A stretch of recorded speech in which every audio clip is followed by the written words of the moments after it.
Hola, bienvenidos de vuelta. Hoy vamos a hablar de diodos ideales.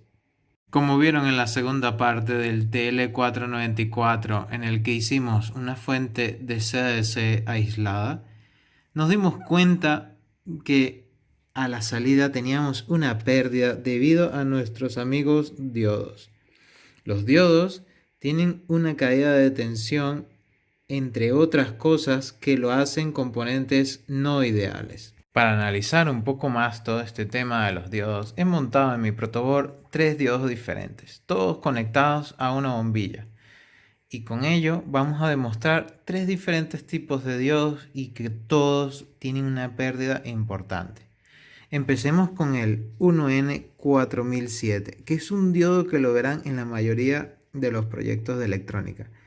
Es súper versátil y soporta hasta 1000 voltios pico o 700 voltios RMS.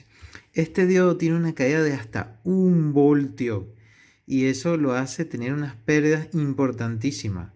Luego tenemos aquí este otro. Se trata de un diodo Schottky que tiene una capacidad igual a la del 4007 de 1 amperio, pero este soporta altas velocidades y tiene una caída de tensión muy similar, desde hasta 800 milivoltios a 1 amperio.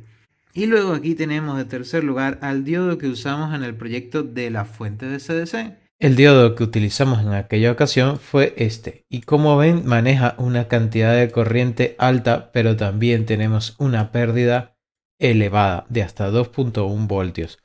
Es bastante considerando de que si tenemos un puente rectificador o un full bridge rectifier, podemos tener hasta 4.2 voltios de pérdida solamente en el rectificador, que depende de la corriente que hagamos pasar a través de él, serán muchos vatios que no vamos a ver aprovechados a la salida de nuestro rectificador.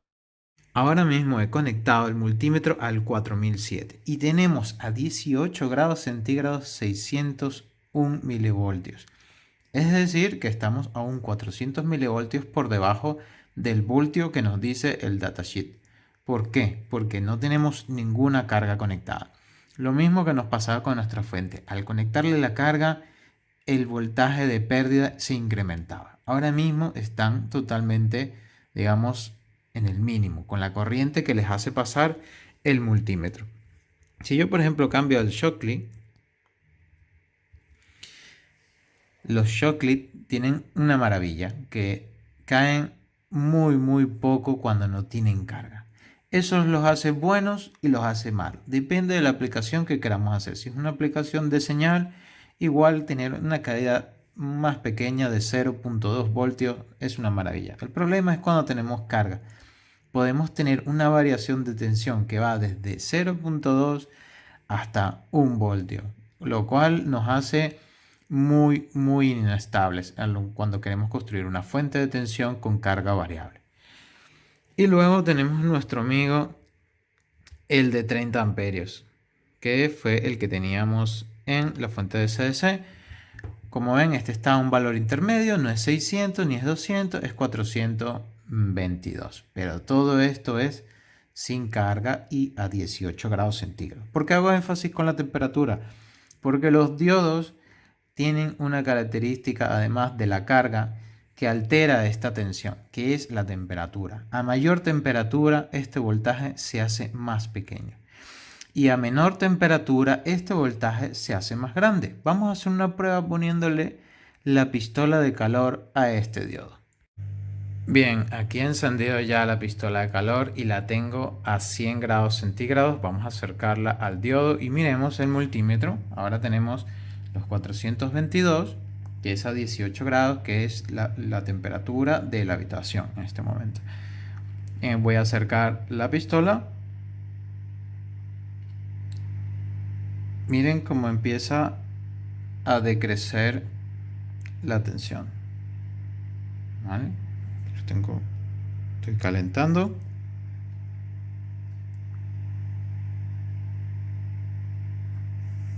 Ven cómo baja muchísimo.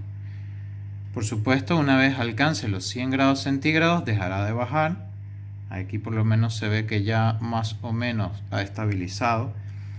Voy a quitar la pistola y vemos cómo empieza otra vez a incrementar la tensión. Vamos a hacer una prueba con la carga. Vamos a encender la bombilla. Primero vamos a empezar con estos dos diodos que son de 1 amperio, para lo cual voy a configurar la fuente de alimentación a 1 amperio. Bien, empezamos con el 4007. Aquí tengo ya el multímetro conectado en modo voltaje para ver la caída de tensión. Voy a encender la fuente. Aquí tenemos con 1 amperio 900. Miren cómo empieza a bajar. Esto está bajando ahora porque el diodo se está calentando muy rápido. Lo tengo al límite de su corriente. Aquí ven, tengo la bombilla encendida. 1 amperio. Bien, listos para conectar el Shocklink. Empezamos. 800 milivoltios, lo que decía el datasheet. Ahí empieza a bajar porque se va calentando. Pero ya ven, ¿y dónde están los 200 milivoltios? Adiós, 200 milivoltios. Tenemos más de 600 milivoltios pérdidas. Estamos hablando de más de medio vatio que se están desperdiciando en nuestro sistema. Y si tenemos dos diodos o un puente rectificador, tendremos el doble de esto. Así que por último vamos a probar el que usamos en nuestra fuente. 800 milivoltios. Estamos hablando de 0.8 vatios que también se están perdiendo en este.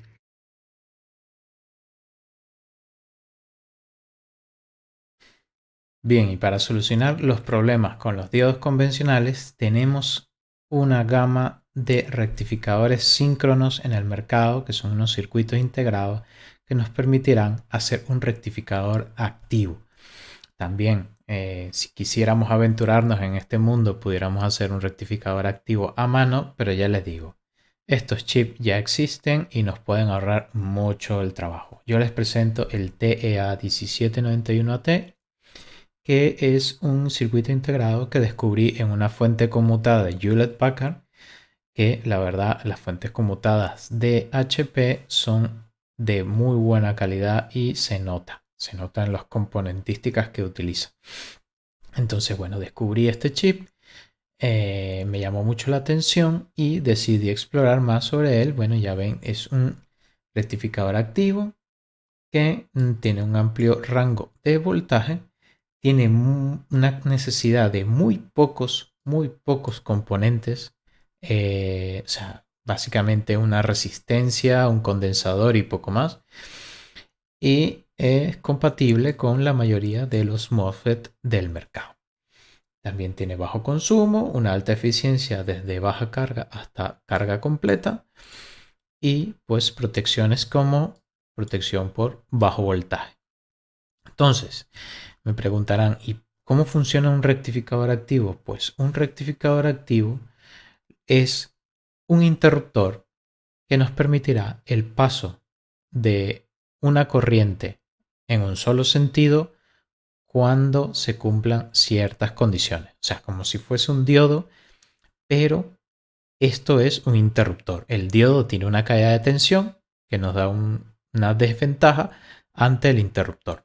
El interruptor tiene una impedancia baja y la caída de tensión es casi cero.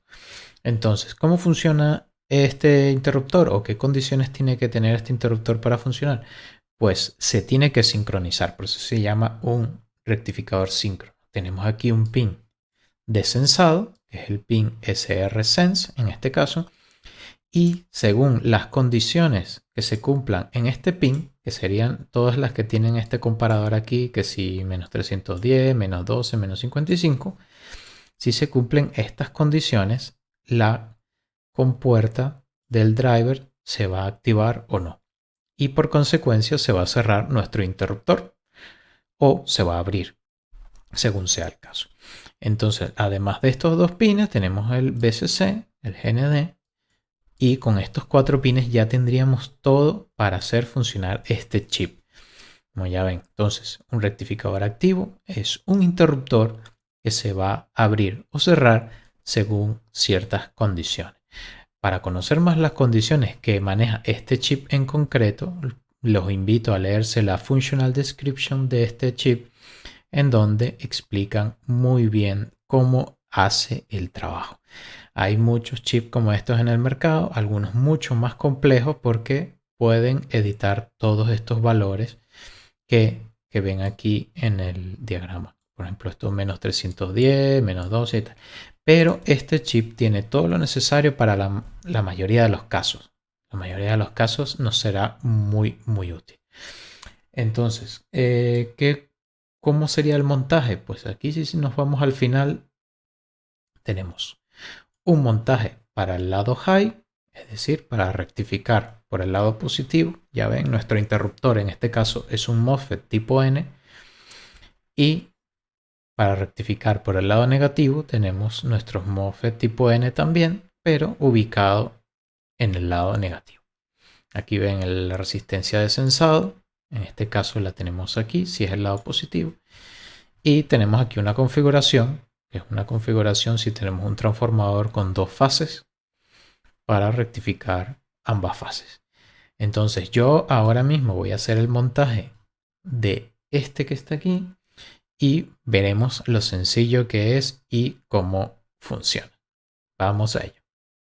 Como ven, esto es todo lo que necesitan para montar un diodo ideal. Sería el chip de sincronización, una resistencia y un MOSFET.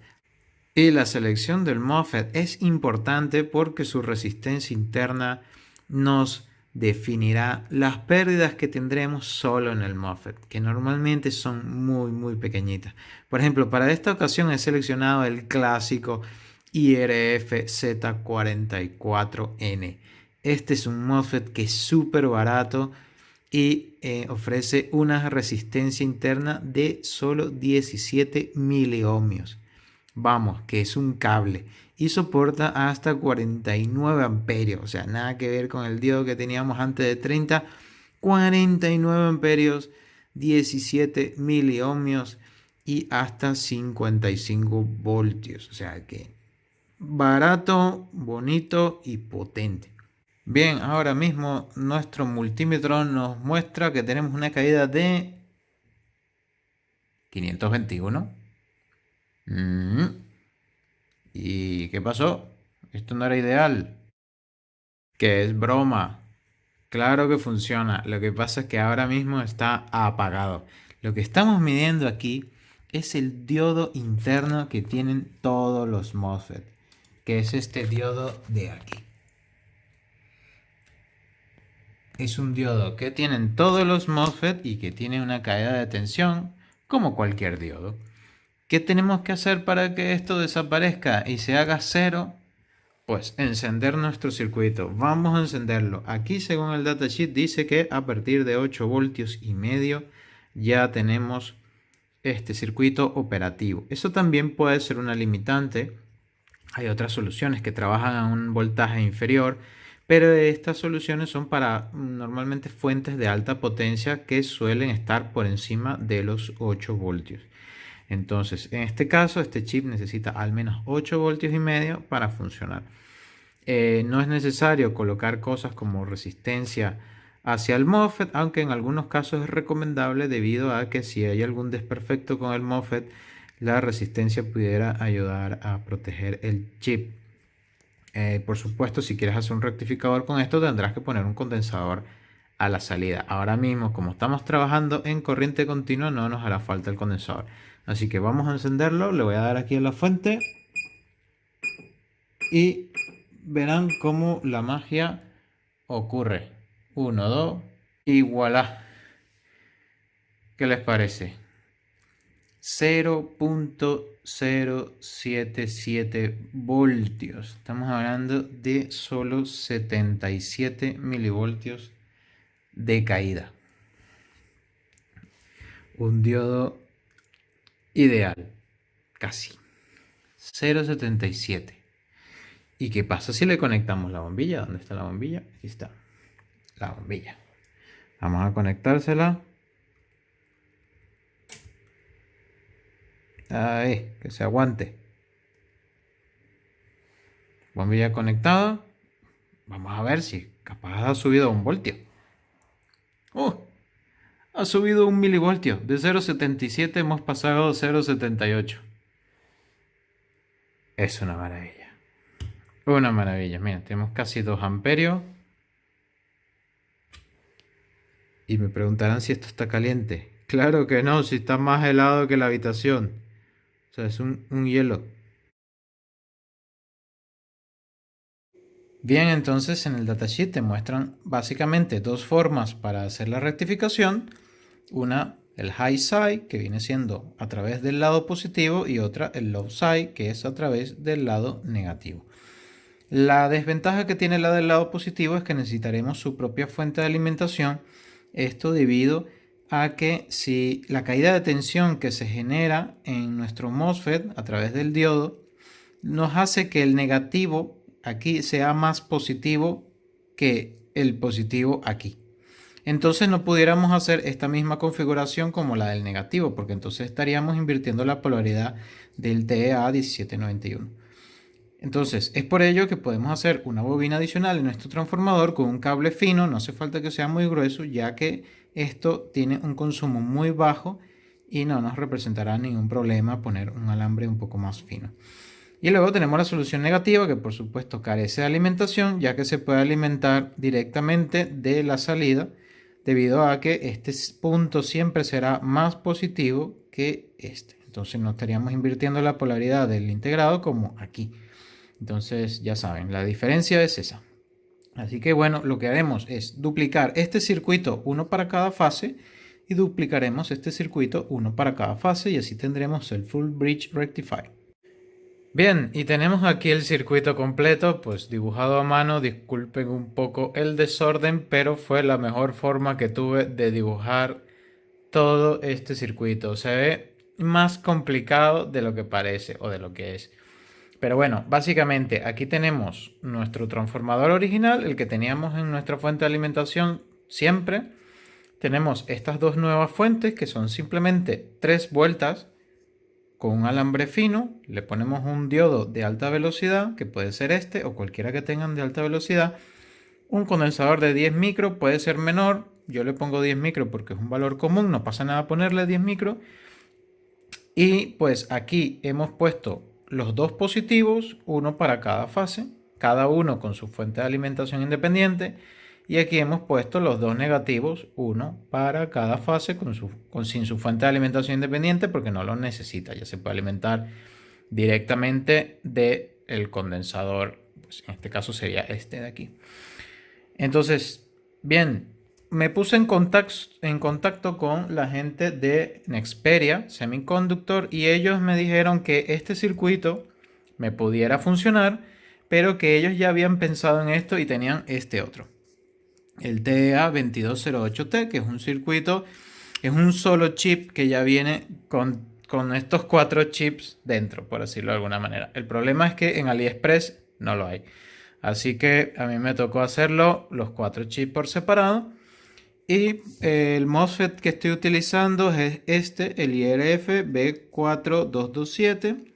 O pueden usar cualquiera que tenga, que sea tipo N y que sea mayor a 100 voltios, mayor o igual, o menor o igual a 20 miliohmios de impedancia. Mientras menor la impedancia, por supuesto, mejor, tendremos mejores resultados. Entonces, he hecho ya los cambios en el transformador, vamos a verlo, y el montaje que he hecho en el protoboard de todo esto. Y se me olvidaba, en el vídeo anterior había quedado pendiente resolver el caso de que teníamos una onda cuadrada con picos de tensión en la parte positiva y en la parte negativa. Y les había dicho muchos en sus comentarios de que había que añadir este circuito a la salida del transformador. También puede ser a la entrada, pero a la salida resulta ser más eficiente porque es donde tenemos más número de vueltas. Resulta que esos picos se producen por la capacitancia que tenemos en nuestro transformador entre un devanado y el otro. Y una manera de ayudarlos es poner este filtro que cortará las frecuencias altas que nos generan estos picos. Digamos que la cortocircuitarán entre ellas. Sí, es una pérdida de potencia, pero una vez tengamos la carga conectada, este circuito automáticamente deja de funcionar. Mientras no tengamos carga conectada, este circuito funciona y nos evitará que tengamos esos picos que nos cargarán estos condensadores a un voltaje ficticio, un voltaje que realmente no es el de nuestra fuente, pero que se va sumando gracias a estos picos que estamos generando en nuestro transformador. Ya yo he calculado los valores para esto. Además, el fabricante de estos chips recomienda poner este tipo de solución en paralelo con el MOSFET, que también hace un efecto similar. Yo también lo he añadido en los lados positivos y vamos a ver cómo queda. Primero lo probaremos sin estos condensadores y estas resistencias y luego veremos el cambio cuando lo añadamos. Vamos. Y bien, aquí está. Lo tenemos. Este es todo el circuito que habíamos visto dibujado. Básicamente los 4 MOSFET, algunas cuantas resistencias. Aquí tenemos lo que es el diodo y el condensador para los lados, el lado positivo, el lado high. Y aquí tenemos el lado low o el lado negativo. Entonces aquí tenemos la unión del punto central. Tenemos unas pequeñas resistencias que le he añadido de 3.3K que nos ayudarán a mantener el voltaje estable a la salida cuando no tengamos carga. Y aquí, como ven en el transformador, he añadido este devanado, que es la fuente de alimentación de uno de los circuitos integrados, y este otro, que es la fuente de alimentación del otro circuito integrado. Ambas están conectadas como se muestra aquí en el plano, tal cual como se muestra aquí. Así que nada, vamos a encenderlo, vamos a ver la señal, los picos que tenemos aquí y todo lo demás, los voltajes que hay a la salida, y vamos a ello. Pues aquí está encendido, tenemos ya aquí todo esto conectado y como vemos aquí en la señal, tenemos estos picos, que era lo que yo les decía, estos picos de aquí y este otro de aquí. Esto nos añade tensión. Aquí más o menos hay unos 2 voltios por aquí y 2 voltios por aquí, lo que nos da una tensión demasiado elevada que no las podemos ahorrar poniendo los filtros, esto que les venía mostrando. De todas maneras, vamos a ver qué tensión tenemos a la salida y así vemos de lo que estamos hablando, el antes y el después. Bien, medimos el lado positivo y nos da aquí 18 voltios, lo cual es más que 15, pero estos 2 voltios adicionales, bueno, 3 voltios adicionales es debido a los picos de tensión que tenemos aquí. Y luego si medimos en el low side tenemos 18 voltios, igual que en el otro lado. Es decir, que la suma de ambos lados debería de ser 36 voltios, exactamente, tenemos más o menos 18 voltios.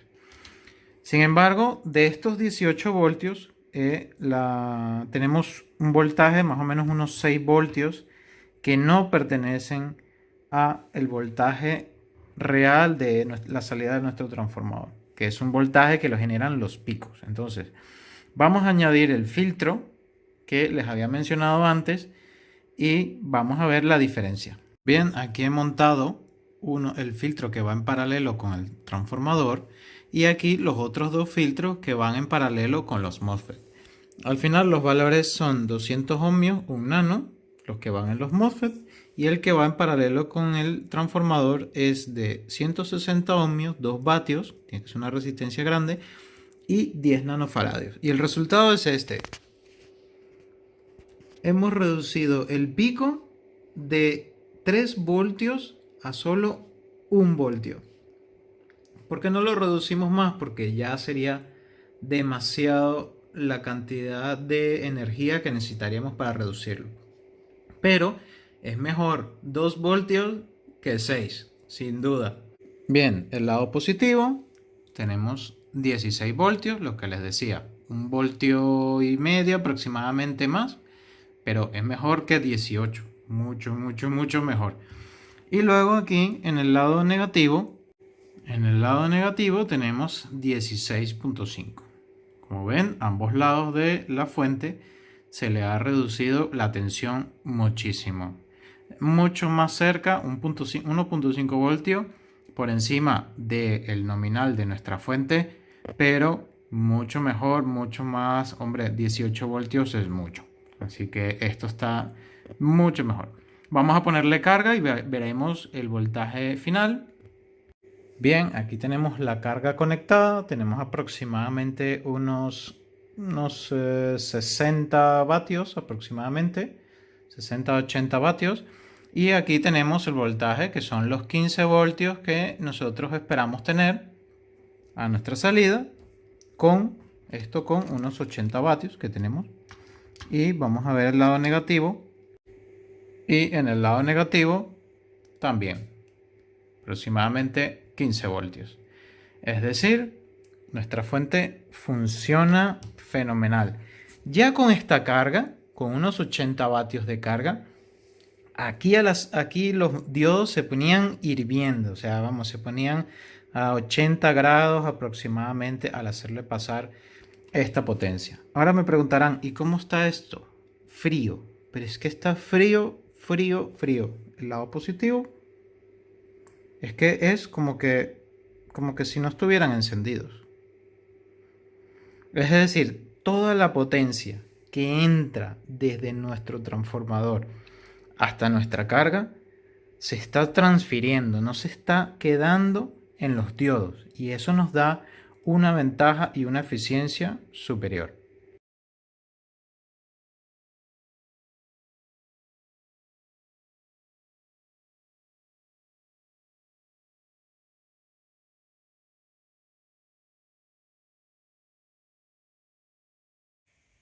Muy bien, y después de varias horas de trabajo ya está todo junto nuevamente para trabajar con nuestro conversor de CS y la PCB apta ya para nuestros diodos activos. Como ven, he eliminado los disipadores de calor, es que ya no lo necesitan porque ya no vamos a tener una pérdida significativa por nuestro rectificador.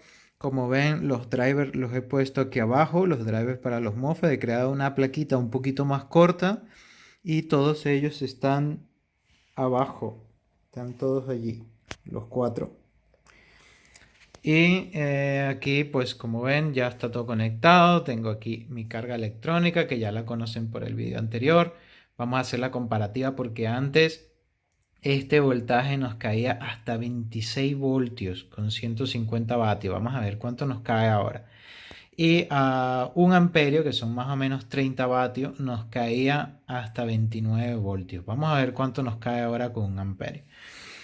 Y aquí tienen a nuestra amiga fuente de ordenador o de computadora, que ya ha salido protagonista en varios vídeos, el vídeo de la Tesla, el vídeo del conversor de CDC de AliExpress, etc.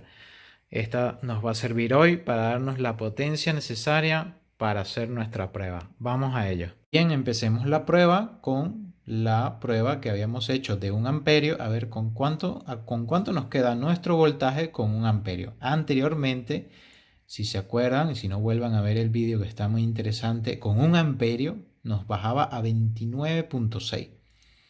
Era una locura. Vamos a ver cuánto nos baja ahora. Vamos a ir subiendo aquí hasta que lleguemos a 1 amperio. Ahí está, un poquito más.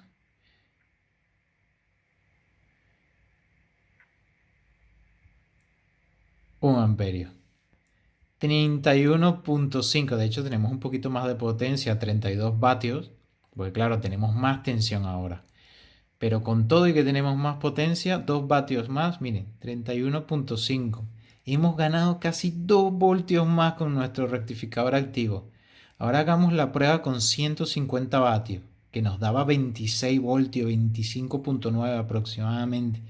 ¿Cuánto creen que nos dé ahora? Vamos para allá. Vamos a darle aquí al grueso para ir más rápido. 40. 120, 130. Vamos a llegar aquí que ya estamos casi a los 150 vatios. 152 vatios.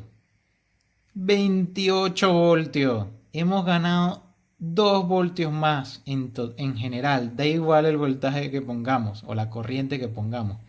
2 voltios hemos ganado. Es decir, nuestra fuente, que originalmente es de 30 voltios, a full carga nos da 28 voltios. Es decir, solamente perdemos 2 voltios en nuestro sistema. Y ahora veamos, aquí está nuestro rectificador activo. Quemará, ¿no? Me imagino. A ver. Es que no, está frío. Mire, sin disipador ninguno. Está frío. Bueno, quizás un poco así, un poco tibio, ¿no? O sea, apenas se percibe un poco tibio. Pero será muy poquito. Como ven, hemos ganado 2 voltios. 2 voltios, miren, 156 vatios. Vamos a volverlo a bajar a 150, que si no perdemos nuestra prueba. Ahí. 2 voltios hemos ganado con nuestro rectificador activo. No se calienta. Y ustedes me dirán, bueno, ¿y esos 2 voltios en dónde se perderán? Bueno, se pueden perder en muchas partes. Mira, lo podemos estar perdiendo en nuestra bobina. Esta bobina son varias vueltas y bueno, tiene también su impedancia, por supuesto. Los podemos estar perdiendo en los cables, en todas estas conexiones de aquí. También el transformador tiene sus pérdidas naturales. También tenemos pérdidas en los MOSFETs, en los MOSFETs de la entrada, que estos sí que están calientes. Claro, estos son los que manejan pues la potencia de la máquina total. Lo podemos también estar perdiendo en el filtro de entrada. Pero en general, una pérdida de 2 voltios a 150 vatios, o sea, con un proyecto de este tipo, que es un prototipo que no está hecho ni siquiera en una PCB adecuada o prototipada, bien hecha, es genial. Así que no pierdan la oportunidad de probar un rectificador activo. La verdad, ya ven que vale la pena. Ahorran energía, se ahorran los disipadores de calor. Sí se gasta un poquito más de dinero en los chips y los MOSFETs, pero ya ven, los MOSFETs y los diodos más o menos están ahí en el precio. El único gasto extra que tendrán son los chips. Y hacerle una pequeña modificación en el transformador, como les he dicho en los planos. Pues nada, un placer haberles mostrado la nueva fuente con el rectificador activo. Espero les haya gustado este vídeo. Hasta la próxima.